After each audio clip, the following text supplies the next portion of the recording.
Welcome to Flawless Shoe Reviews. The Hoka Clifton 10 and the ASICS Gel Nimbus 27 are two of the most popular neutral running shoes in the market, but they feel completely different underfoot and they should be used for different purposes, whether you're using them as a leisure shoe or for running. I'll break down the differences so you have a better idea of which one is best for you. If we look at the midsoles first, so the cushioning underneath your feet, we've got the same CMEVA cushioning that we saw in the Clifton 9, but we've got 10 mils more of cushioning underneath your heel with 42 mils, and then we've got 34 mils underneath your forefoot, giving you 8 mil drop. So that's the biggest drop we've ever seen in a Hoka shoe.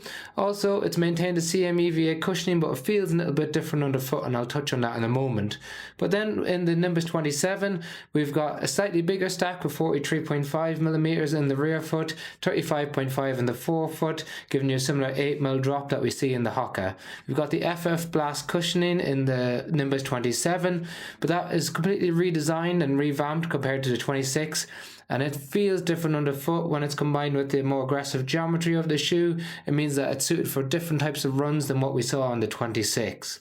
When we look at the different types of support in each shoe, we've got big sidewalls on the inside of the Clifton 10 and on the outside around the heel. We've got a big base of support, and we've got some sole flare in the forefoot.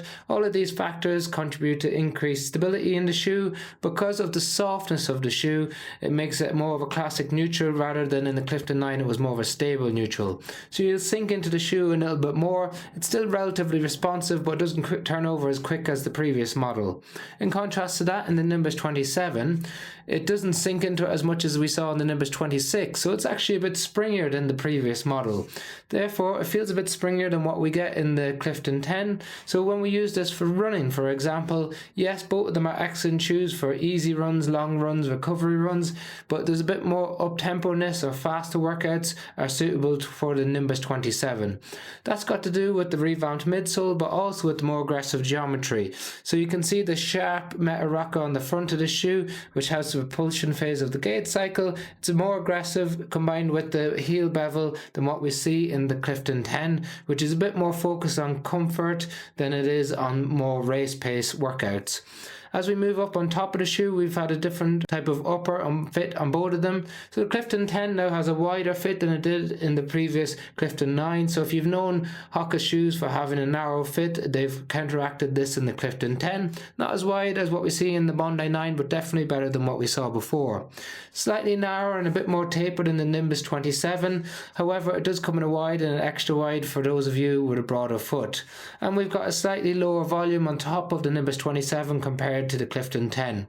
So if you need that extra bit of height in there, you might look towards something like the Clifton. As we move up the shoe, we've got a thin gusseted tongue, so stitched in on the Nimbus 27, and we've got a padded non-gusseted tongue on the Hoka. A lot more padding around the heel cup on the Nimbus 27 than what we see in the Clifton 10, and we've got an external pull-on tab on the Nimbus that we don't have on the Clifton 10.